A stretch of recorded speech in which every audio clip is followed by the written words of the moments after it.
আপনারা আপনাদের ভরসা, আস্থা, বিশ্বাস আপনারা আমাকে দিয়েছেন ফজলুর রহমান পটেলের সন্তান হিসেবে।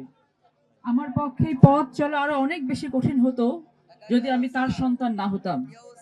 তিনি যেই পথ রেখে গেছেন, পথে যেই পদচিহ্ন তিনি রেখে গেছেন, আমি শুধু চেষ্টা করেছি সেই পায়ের ছাপের উপর দিয়ে হেঁটে চলার জন্য, এবং আমি আমার বাকিটা জীবন সেই একইভাবে তার নীতি অবলম্বন করে হেঁটে যেতে চাই।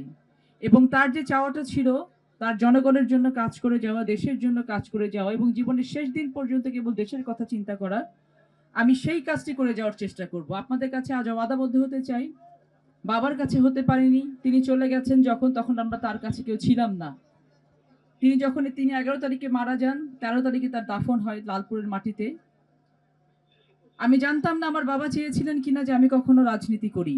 আমি জানতাম না বাবার বাবা চেয়েছিলেন কিনা আমি কখনো মন্ত্রী হই বা এমপি হই।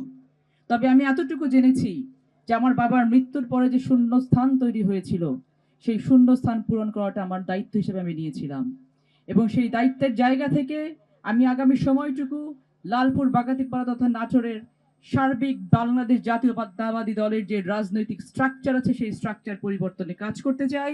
একটি পজিটিভ রাজনীতি আমি প্রতিষ্ঠিত করতে চাই, যেই রাজনীতি আমাদের মাননীয় প্রধানমন্ত্রী জনাব তারেক রহমান সারা বাংলাদেশে ছড়িয়ে দিতে চাচ্ছেন।